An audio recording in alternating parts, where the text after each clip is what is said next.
Hello. I am vlogging from my bed today. I never considered this before, but my back has been in a lot of pain. Let me try and steady this thing. I realized that the last time I updated you guys on my chronic pain and medical journey was when I took my first step. And I'll link that for you in the description below. So since then I learned about my limits and what happens to me if I push myself. So there's videos of me trying to relearn how to walk. The thing is, every time I would do those sessions where I would do a bunch of walking, practicing, I wasn't really putting my weight on my feet because I still had the boot on. And when I started to do that, it would hit me with a really awful flare-up later. So pushing myself to work through the pain and to continue walking through the pain would only serve to punish me later and put me in a greater deal of pain afterwards. I was doing laser therapy at my doctor's office to try and warm up the nerves, is how they explained it to me. But that kind of ran out as well. And I paid off my physical therapy thanks to you guys on my GoFundMe, and I will return to the GoFundMe subject at the end of the video. But I do want to take a little moment and say thank you so much to everyone who's donated, because it helped me out such a great deal. I don't know what I would have done, but yeah, the physical therapy is paid off at this point, so that's good. The next update is I had an MRI, which is super terrifying to me. I have mild claustrophobia, and getting an MRI kind of feels like being stuffed in those drawers in the morgue. It's like one of my biggest fears. I really hate that. When I was younger, I wouldn't even go under the bed because I was scared that somehow, some way, the bed would close and I'd be stuck under my bed forever. So that's who you're dealing with right now. MRI, scary, terrifying, but I did it. And the results from that was that they found quite a few problems in my spine. There was a couple herniated discs and a flat disc.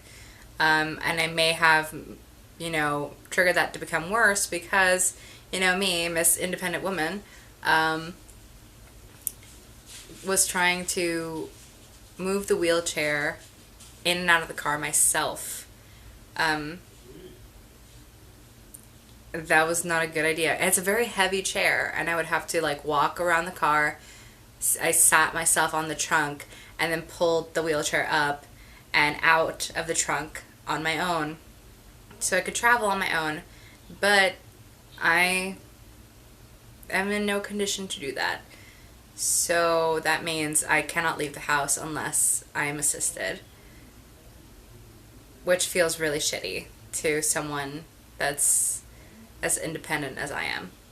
So update on the neurologist. So if you've been following along, I've been trying to get an appointment with the neurologist for about 5 months now, and something always goes wrong. And something went wrong again. I was supposed to go to the neurologist yesterday, and 24 hours prior, a secretary called me to tell me that my insurance had no file on the matter, which is truly bizarre. I'm like, how can you say that there's nothing there? They gave me a confirmation number. I wrote it down. I have it. They're like, that's cool, but no, it needs to be done through your primary and all this stuff. This is the 5th time I've tried to get an appointment with them, and it's ridiculous, and it's frustrating because I just feel every time they reject me like that, I just feel like I'm kicked to the starting line. And it's really emotional, and it just feels like I can work my absolute hardest and I still won't get anywhere. It's really discouraging. It's really frustrating. It basically sends me to sleep in bed for 2 days, which is exactly what I did. I slept in bed for 2 days. I didn't want to talk to anybody, and it sucked. Oh, and people have been asking about how I'm using the cane now. So I don't really use the cane. Um, I use the cane for anywhere that I know that I can like make a beeline to a chair in 60 seconds or less. Like if I'm going to a friend's house and I know that in 60 seconds I can make it from the front lawn to the front door and into a chair, cool. But I have basically like a 60-second limit of being on that cane before the pain becomes like frighteningly bad. Recently, I've mainly been in this position, wheelchair at my side, lying on my back, because it's really the only remotely comfortable position to be in. Sitting in the chair hurts, but I do my best. I try so hard to live and live my life and find reasons to smile, and that's pretty much what you get to see on social media. Is me making the efforts to continue living my life. Oh, an update on my wheelchair? It's bad.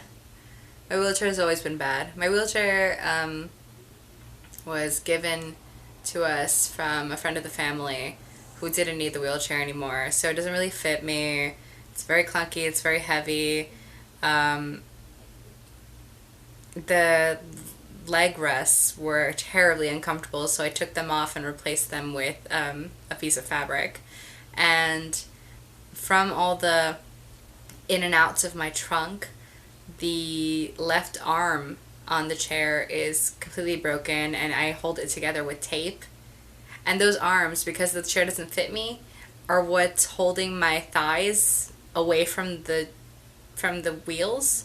So if I remove the arms, my thighs are being burned by the friction of the wheels turning. So that won't do. At this point, it's looking pretty long term. I need / could really use a new chair so I can get around better, get around on my own, get around without causing more harm to my body.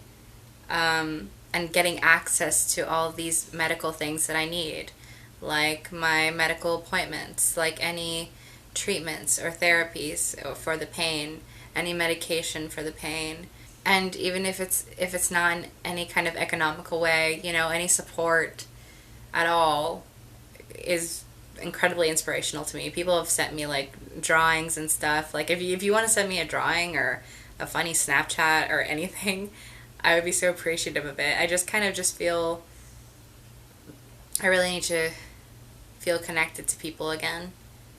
At least through the internet, at least through the safety of the internet, from my bed in my room.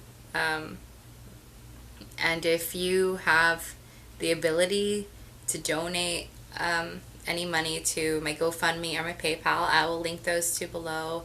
And please consider doing that. I would be so grateful, and you'd really be helping me out. Otherwise, your love and support will do. I love you guys very much. I'm sorry that I didn't come with a lot of good news, but it's the truth, and that's all I can offer. I'm going to repeat that. I love you guys very much, and I'll see you guys eventually. Okay. Bye.